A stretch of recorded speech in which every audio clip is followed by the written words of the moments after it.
May the words of my mouth and the meditations of our hearts be acceptable in your sight, O God, for you are the King and you are the Redeemer. Amen. So, this is Labor Day weekend, which is traditionally the end of the summer season. But a lot of times we forget the reason for this holiday. So I looked up, why do we have Labor Day? And I figured the Department of Labor, since that is Labor Day, probably is a good place to look. And they said, Labor Day is the annual celebration of the social and economic achievements of American workers. That works. But normally, I don't think we consider labor or work to be something to celebrate, do we? I mean, that's why we enjoy having a 3-day holiday weekend. You don't have to work as much. That's why people look forward to retirement, because you don't have to work. So it's a good question to ask. Why work? Why do we work? And why would we celebrate work? What is the purpose for the labor that we're celebrating this weekend? So to answer that question, I figured the best thing to do is to turn to the Bible and see what it has to say about it. And we're going to go through a bunch of Bible passages that help us think about work. And if you got one of those slips of paper in the lobby, when we get to your passage, I'm going to ask you to read it from where you're sitting.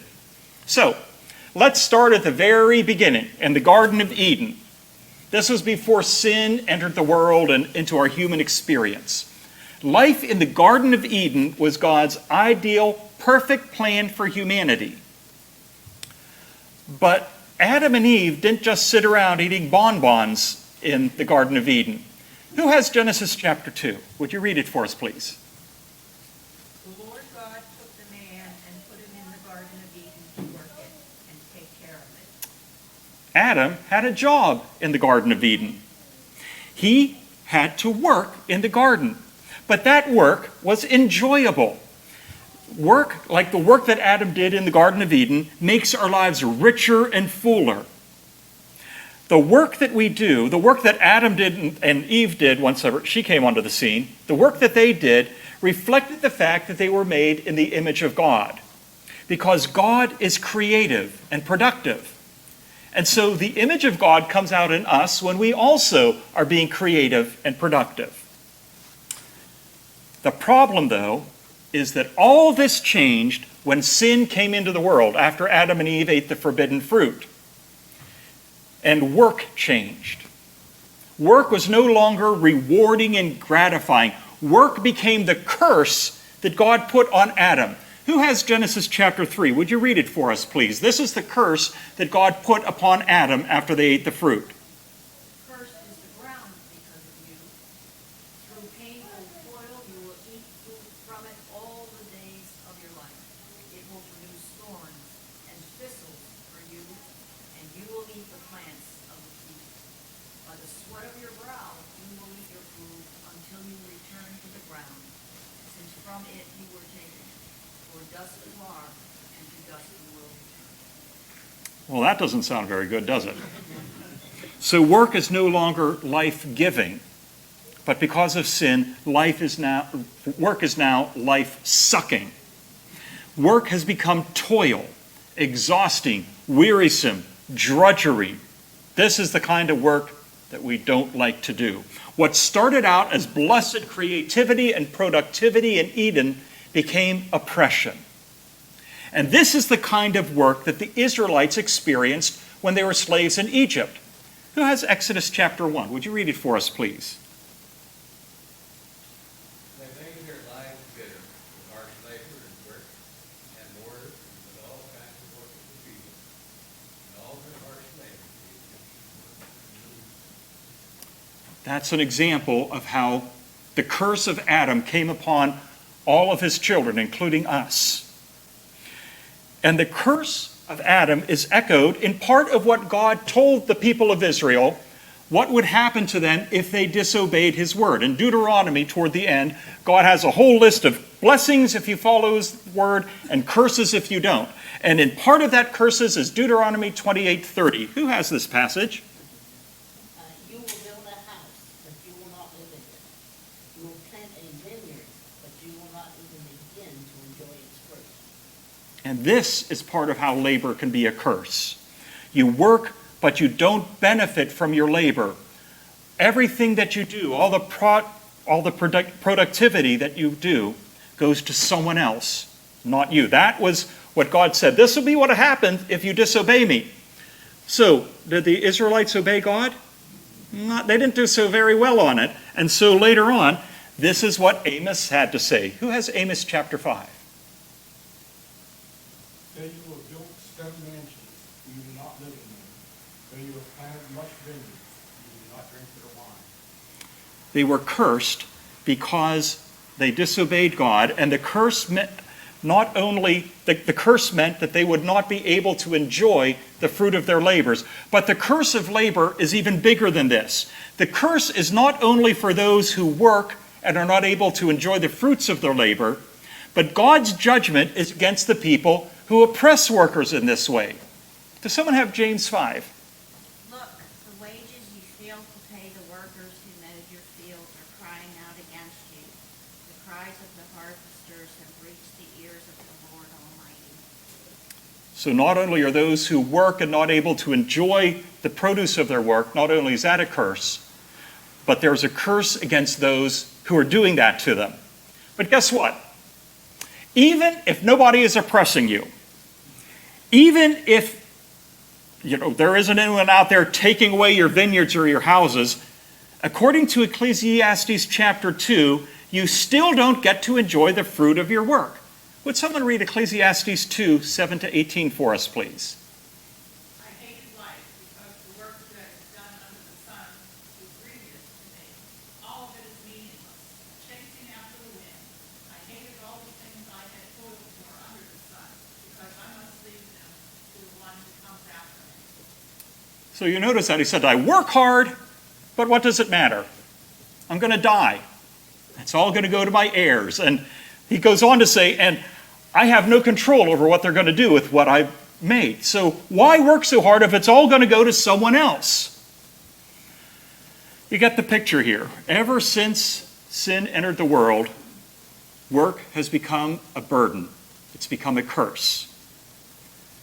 But there's good news for us. The good news is not only has God redeemed us through Christ's death on the cross, but God has redeemed everything that makes us who we are through what he did on the cross. God has redeemed our work so that now work no longer needs to be a curse and oppressive. Work can now be the blessing that it was originally meant to be. Part of that blessing is that we can benefit from the work that we do. This is the promise that God gave through the prophet Micah. Would someone read Micah 4 for us, please? Everyone will sit under their own vine and under their own fig tree, and no one will make them afraid. The prophet Zechariah said something pretty similar, and 1 Kings chapter 4 uses a similar description to tell us what the blessed life was like under the reign of King Solomon. You notice this is a reversal from what that curse had been. Now you're going to work, but you get to sit under your own vine. Now you're going to build a house, and you get to live in it. We get to benefit from the work that we've done. And this also is the way that the Bible describes what life will be like in paradise, when God brings about the new heaven and the new earth. This is what Isaiah has to say about it. Would someone read Isaiah 65 for us, please? They will build houses and dwell in them. They will plant vineyards and eat their fruit. No longer will they build houses that others live in, or plant and others eat. My chosen ones will long enjoy the work of their hands. They will not labor in vain, nor will they bear children dreams of fortune. So they will be a people blessed by the Lord, they and their descendants with them. And again, this is a description of what life will be like in heaven. So just like there was work in the Garden of Eden, I hate to tell you this, but we're going to be working in heaven as well. But it's going to be the work that is satisfying, that is fulfilling, the kind of work that you can look back and say, wow, I'm glad I could do that. The kind of work that while you're in the middle of doing it, you feel good about it. And you'll enjoy the fruit of your work. This is part of the blessing of labor, but it's more. The blessing of labor means that we're able to work to supply all that we need in order to live a good life. Would someone read Proverbs chapter 12, please? Those who work their land will have abundant food, and those who chase fantasies have no chance. So if you work, you'll have abundant food. Proverbs chapter 14 has a similar comment. Can someone read that? All hard work brings a profit. Mere talk leads only to poverty. So by working, we're able to have a profit, live an abundant life. This is similar to what Paul told the Thessalonians. He held himself up as an example of what work should be like. So in 2 Thessalonians, would someone read what Paul told them? You yourselves know how you ought to follow our example. We were not idle when we were with you, nor did we eat anyone's food without paying for it. On the contrary, we worked night and day, laboring and toiling, so that we would not be a burden to any of you.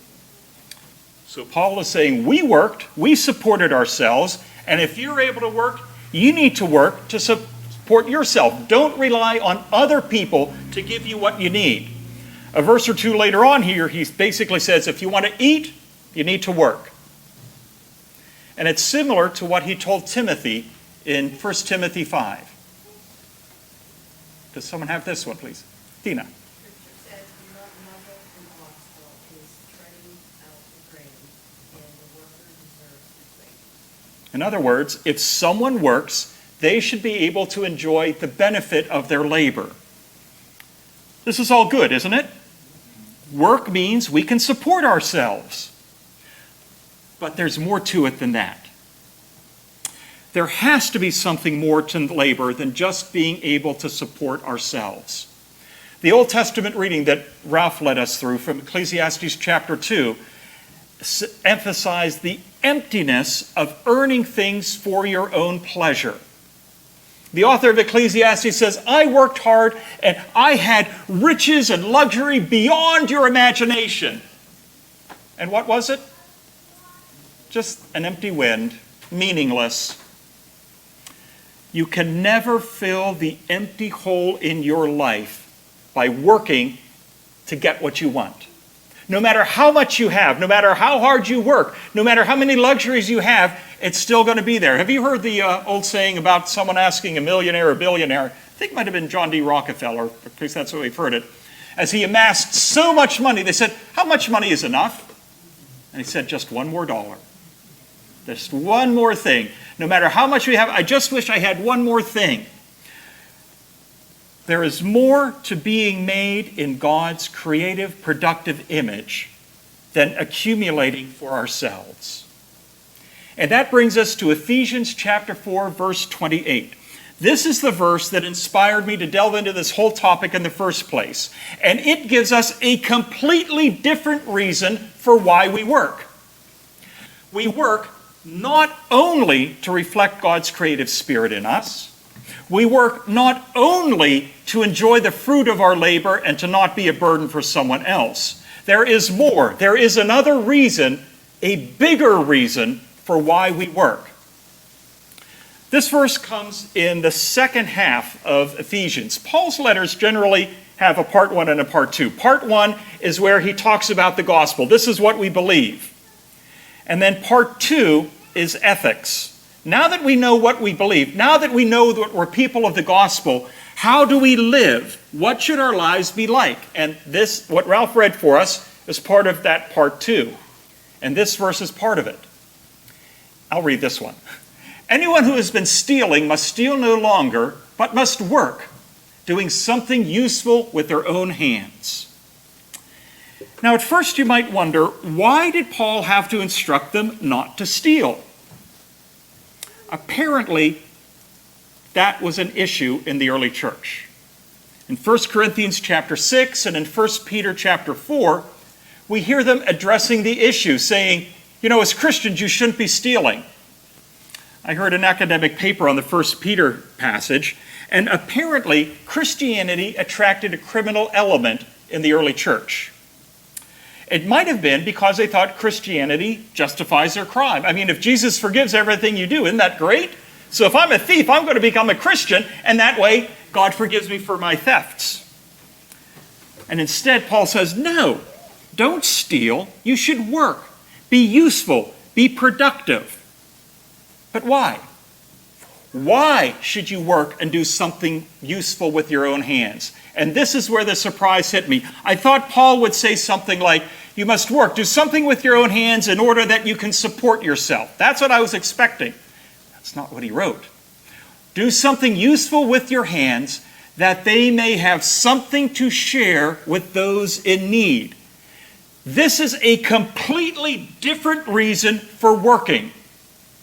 It's not about you. It's not about people forcing you to work for them and then they take what you produce. It is about voluntarily giving the results of your work to those in need. We work. The purpose for work as Christians is so that now we have something that we can give to those who are in need.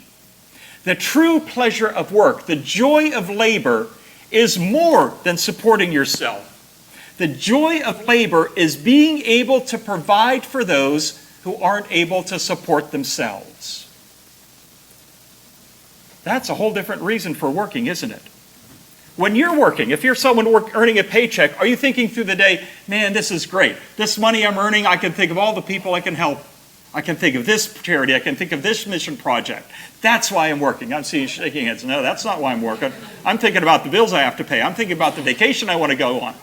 Yeah, you work to support yourself, but beyond that, you work so you have something to share. Now, maybe you're saying, Peter, you're full of hot air. I generally am. So let's see what people who are smarter than me have to say about this verse. John Calvin is the spiritual forefather of us Presbyterians, and this is his comment on Ephesians 4:28. No one must live to himself alone and neglect others. All must labor to supply each other's necessities. Okay, well, that's pretty clear, isn't it? Then let's fast forward. Charles Hodge. I imagine most of you have never heard of Charles Hodge. Charles Hodge was probably the greatest American theologian of the 1800s. He also taught at Princeton Seminary where I went. So there's Hodge Hall there and Hodge everything here or there. This is what Charles Hodge had to say about Ephesians chapter 4, verse 28. No one is entitled to be supported by others who is able to support himself. So in other words, if you can support yourself, you don't need others to support you. This is the one great principle of scriptural economics. Another, however, no less important, is that those who cannot work are entitled to aid. No man liveth for himself, and no man should labor for himself alone, but with the definite object to be able to assist others. You're not just working for yourself, you are working to assist others. The Tyndale Bible Commentary puts it this way. The Christian motive for earning is not merely to have enough for oneself and one's own, and then perhaps for comforts and luxuries, but to have in order to give to the needy. The Christian philosophy of labor is thus lifted far above the thought of what is right and fair in the economic field. It is lifted to the place where there is no room for selfishness or the motive of personal profit at all. Giving becomes the motive for getting. We work, we earn money for the purpose of being able to give it away. You might say, well, Peter, I'm not going to believe these people. Well, would you believe John the Baptist? Is he someone you'd believe? John the Baptist, whenever they asked him, what should we do? Part of what he said is, anyone who has 2 shirts should share with the one who has none. And anyone who has food should do the same. Still not with me? All right, let's go to Jesus himself. Jesus himself said, if you want to be perfect, go sell your possessions and give to the poor, and you'll have treasure in heaven. Then come, follow me. And again he said, when you give a banquet, invite the poor, the crippled, the lame, the blind, and you will be blessed. Earlier he said, when you have a banquet, don't invite the people who can invite you to their banquets. Although they cannot repay you, you will be repaid at the resurrection of the righteous. So, if you are able to work, celebrate. Celebrate because the creative, productive Spirit of God is alive in you. If you're able to work, celebrate because you can enjoy the fruit of your labor. You're able to support yourself and your loved ones. But even more, if you are able to work, celebrate because through your labor, you are able to bless others who are in need. That's why we work. Would you pray with me, please? Lord God, help us to think beyond ourselves when we think of our work. Help us to recognize and realize the joy that comes from sharing the fruits of our labor with those who need it. Amen.